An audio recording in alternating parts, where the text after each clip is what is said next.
G'day, ZiggyD here, back with some more Path of Exile, and yes, as you can see by my character screen, my Infernal Blow Marauder is now at level 69, and since a lot of you guys have been asking how the build's going and what my plans are with it and whether I'd be making another guide for it soon, I thought I'd just give you guys an update.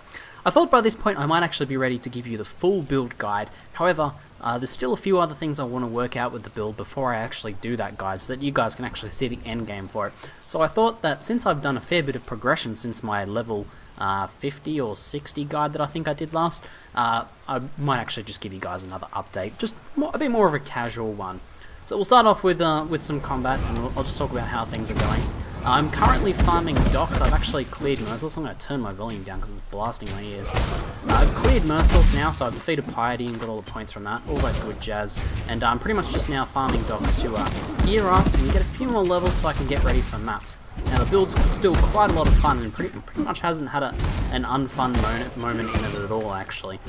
Even when I was sort of in that, that Act 2, Act 3 wall where you have to do a lot of grinding before you can progress. The build was still a lot of fun to do that, because even when you're just farming boring, zombies, or when you're farming stuff in your Hell Shrine, you're still exploding those things, so that's pretty fun stuff there. Now, as you can probably see here, although I've only really sort of just gotten comfortable soloing docks, my sustain is quite high with this build when I have all my endurance charges up, of which I have the full 7 now, when I've got my enemies cursed and when I'm hitting them, since I've got that nice amount of life gain on hit as well. So I can clear things through here reasonably quickly, in reasonable time. Not as quickly as like a lightning arrow build or a spore or something like that would do, but we're playing a fun, explosive melee build and that's what we want. We want to explode stuff and have a bit of fun with it. And it's been doing that quite well. And despite having the disadvantage of being in melee range, pretty much having to take all of the damage from everything, with all of these endurance charges, and with the life on hit and all that good jazz, and reasonably high armor from granites and things like that, going pretty well. So let's talk about what's happening with my skills at the moment. I currently have a 5 linked maul, which is actually a little bit behind now in level. As you can see, only 129 to 175 damage. I should be looking at something between 150 to 250 mark, or possibly higher at this point in the game. So I'm a bit low on the damage side of things from the weapon itself. However, I'm using this because it's quite quick and it is 5 linked as well. So I'm willing to take off that trade-off. Like I do have a maul that has more damage than this one, but I'm better off in practice actually using this 5 link and this faster maul for the moment. Just the speed gives me extra survivability with life gain on hit and life leech and all that good jazz. It just makes it a bit easier to control as well. And yeah, I get those links from the 5 link. It's often cheaper to get a lower level 5 link than it is to get a higher level 1. So in terms of my actual links at the moment, I have melee splash, multi-strike, melee physical damage, and life gain on hit. I'm using life gain on hit because the life return from life gain on hit is instantaneous, and that counters reflect really nicely, and also it combines with the other leech I've got just to give me a lot of extra survivability, since that is instantaneous while the life leech is not. So in practice I've found that to work the best. You can use life leech on that, or you can just use a damage dealing one if you're doing okay in terms of survivability, but I quite enjoy life gain on hit. Takes a bit of pressure off and lets you just stand in the fray a bit more, which is pretty good. As you can see, I'm using Leaf Slam quite a bit now. That's because I have faster attacks linked to it, and that means it's actually faster than running. Once I got a faster attacks gem and linked it to my Leaf Slam, I pretty much ditched move speed boots, since I'm not actually ever running around in this duration. So instead I just opted for the best non-move speed boots I could find, with some life and resist and things like that. And boots without move speed are usually really cheap as well, so I consider that a strength of the build. It's a bit easier to gear in terms of that, since you don't need those move speed boots. As you can see, I've got a decent high life and nice dual resist pair of boots there that don't have any move speed right now. This is a pretty tough pack here. I'm gonna have to leap away. Oh no, desync! Oh, let's see where I am. Oh, brutal. That's brutal. Ouch. At least I'm in Anarchy League. So, yeah. That's, yeah. I guess that's why melee is best left to softcore and Anarchy League. I do think that this build could work in hardcore mode or onslaught, but you would need to go a lot more slowly, and you need to be very careful of desync. So what tends to happen with this build is, while you can leap slam around really quickly, and leap slam's great for repositioning, occasionally if you leap slam past the edge of something, so if I'm standing here and I'll leap slam past the edge of this, the game, when it calculates it, will say, no, actually, we think you were about here, and you couldn't have left slam past there, so you'll desync back to here, which, you know, it's something you just sort of have to deal with. To avoid that, you just make sure you're always like doing leap slamming like this around things and not across the edges of things, and most of the time you won't desync. But unfortunately, I did desync there. I think I leapt across one at the edge of those little stacks of iron or metal or whatever they are, so that's unfortunate. But I just leveled anyway. I lost a bit of experience. Oh well, that's Anarchy League for you, just having a bit of fun. So what I'm actually doing now in docks primarily is saving up for a Moroi Urki, a two-handed unique, well, not legendary, we're playing Diablo. I'm saving up for that, and at the moment in Anarchy they seem to cost around 6 to 7 exalts. I've seen some go for a little bit lower, but around 6 to 7 exalts, and you also probably want a bit of extra currency so you can get it well linked. At the moment, in terms of currency, I have probably about 3.5 to 4 exalts totaling up all of my currency. So my primary focus now is just on saving up a bit of extra currency. So I've been doing some very casual trading, mostly through trade chat. I did do a shop for a little while and got a few sales through that, but nothing major. It's I just don't quite have the time to put into the game to do that. But you can make some good sales with trade chat, and to do that, what I've been doing is, you know, just trying to sell really good items that I find. You know, quality gems especially are really good ones to do, and some really exceptional items, and the occasional good unique when I get it. I can probably sell Combs Primacy pretty soon actually, and just linking that in the trade chat with an actual buyout each time I do that, rather than making people offer, which you know, is what most people tend to do. If you just give yourself a buyout, even if it's much lower than what you probably could have gotten, at least you're making a fast sale, and that's the way I've been saving up and trying to play. So once I get my Moroi Urki, my plan then is to hopefully drop multi-strike, replace that with a damage dealing gem most likely, depending on whether I can get a 5 or 6 link on my Moroi Urki, of course, and then to also drop blood magic. Now, I'm pretty sure that at endgame with this build I can drop blood magic, and if I just get like 2% life leech, I should be able to support my attacks, especially once I've dropped multi-strike, since that'll reduce the cost of the skill by quite a bit. As you can see, the mana cost with multi-strike is 72, but without, we're looking at 40, so it's a big drop there, and that should be pretty easy to support with some nice mana leech. I can maybe get 2 to 4% just on my gear, and I don't actually know if there's any passives I can get mana leech from. Probably not any around this area. But that's okay. Just I might pick up 1 or 2 extra mana nodes, but mostly the mana leech should cover it. That's something I plan on testing at least, and you'll be able to see that in the final build guide whether that actually works out. Yeah, but my idea then is to drop multi-strike, drop blood magic, go to a mana build, and that'll allow me to support some extra manas, some extra auras. Primarily the one I'm interested in supporting is Hatred, since that is a % physical to cold conversion. That'll work very nicely with this build, since, as you guys have probably seen, this build's all about stacking that physical damage. I've got, you know, some physical damage nodes. I'll be getting more in the future as I level up this build a bit further, but the idea is to get the highest physical damage weapon you can, and anything else to support that physical damage to fire conversion.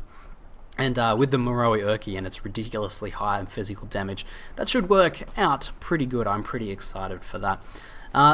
Overall, I get a lot of questions about whether this build does okay against Reflect, and I have to say I've never even come close to dying to Reflect at this point. And my damage, you know, isn't too low, and you know, I've had around 2.3 to 2.5k DPS for the past 20 levels or something, 15, 20 levels or something like that. And even when I had much lower life, I was not coming close, oh cool footprints, to dying to Reflect. And that is because a lot of my damage is physical damage. You can probably open up the offensive tab here and see main hand physical damage is 442 to 614. It's split up with multi-strike, which helps a little bit as well. And my actual elemental damage is very, very low, since I'm just going off the... and actually need to bring up Infernal Blow here. There we go. There's the physical damage, and the fire damage is still quite low. It's split up nicely. If you're an elemental stacking build, elemental reflect is much, much more dangerous. Now, of course, there is physical reflect to worry about, but I have okay armor for this point, but especially when I have my all of my endurance charges up, and when I have popped my granites, I don't know if I can pop granites in town, I might actually pop over to the map section just to demonstrate this sort of stuff, the Eternal Laboratory, since that'll allow us to use some flasks and show those stats. So with my flask up, I've got up to 63% armor. You can see that jumps up quite ridiculously high, and I also get my charges, which takes me up to, you know, way beyond 80. So that's pretty easy to survive any sort of reflect, really, and with high resistance as well. Like obviously my fire resistance is capped at the moment, and pretty soon I'll be able to put a point into elemental adaptation to get that extra 2%, and yeah, just reflect isn't any problem. Maybe when I get Moroi or Urki, reflect might be a little bit more dangerous, but the way that you can counter that is just by using Glacial Hammer on those single target enemies. Glacial Hammer is very powerful, but it should help with dealing with that physical reflect. The other thing I wanted to mention was that I'm coming to like Warlord's Mark even more and more. I was thinking I might end up switching this out for something else, but the more I play with this, the more I think it's really good. Not to mention that this has Mana Leech on it, which will later allow me to transition over from Blood Magic back to a mana-based build in the future. 3% Mana Leech will probably cover what I need, especially if I get 2% elsewhere on like a ring or something like that. So that's pretty good. But the side effect thing that I think people tend to overlook a lot with Warlord's Mark is that it really helps you keep your flask charges up. I can basically spam these 2 granite flasks endlessly, and also spam, I've got all pretty much bubbling, yeah, I've got all bubbling and seething flasks there. I can pretty much spam them as much as I want, constantly keeping my health topped up. I see it like drop like here when I'm in combat, and I just tap it because stuff's dying all the time, and every time something dies, my flasks get pretty much fully refilled because of that extra fast charges gained. You know, 20% chance to gain endurance. Wait, no, what am I looking at? Where is that? Cursed enemies grant 100% increased flask charges, doubling your flask charge income. Pretty powerful side effect to that, actually. Very nice, and it also helps up with sustaining your endurance charges. So in practice, it's been working out pretty well. Even though I died in this video, I haven't been dying too much when playing. I've actually been able to progress pretty easily without, you know, taking that 15% experience hit over and over like you can if your build's not quite up to spec. But a lot of fun. Once I get my Moroi Urki, things are going to get pretty exciting then. I'm pretty keen for that. I suppose I'll just jump in and take a look over my gear and just talk about that in general, so people that are playing this build as well can have an idea of what gear to shoot for. Mostly I've just been focusing on getting high armor and high life, and filling in my resists. As you've seen, my resists are cap fire, cap lightning, and my cold's quite low. That's my next priority, is to get that up. I can probably drop a bit of lightning actually, since I'm quite overcapped, to pick up that cold, because cold is a little bit dangerous. So yeah, I've just, you know, got some very basic gloves there. They're not actually that great. I'll probably be dropping those soon. As I said, you can avoid move speed on your boots and just go for life and resist and armor and get some nice free stats there. On the belt, I've pretty much just got a just a general belt here. Before I was using reduced enemy stun threshold, I believe, on my belt, which is a really good one to have, and anything that also affects your flask's amount recovered is really good, and flask duration is also quite nice with your granite flask. On my chest, I've just gone for as much armor and life as I could get. This is actually a pretty bad chest, so I can upgrade that pretty soon. As I said, gearing up, getting that Moroi Urki first, and I'm going to go for all the other gear. Just, you know, trying to cap out your life. Try and get life on every single piece you can get, and try and get it as close to 90 as you can as well. So I've got, what, 40 there. Pretty bad gloves, actually. Man, those gloves are actually pretty bad.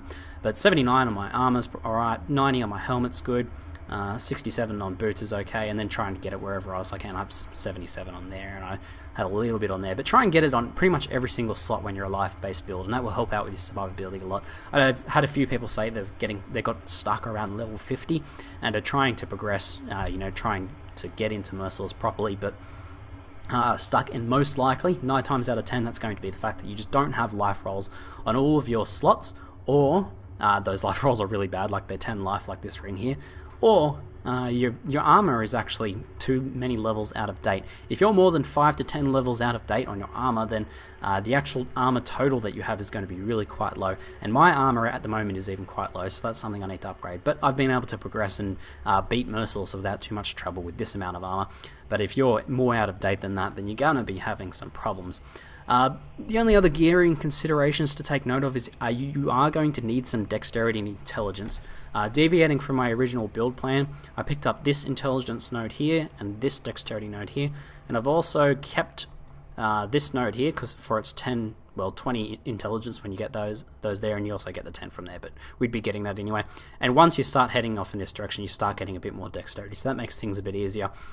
But that's just to support your auras, and I believe the dexterity is pretty important for Grace, which later on we'll be heading down to get Iron Reflexes. Actually, that's my next goal, and that Grace will help out quite a bit, so it's nice to be able to support those anyway.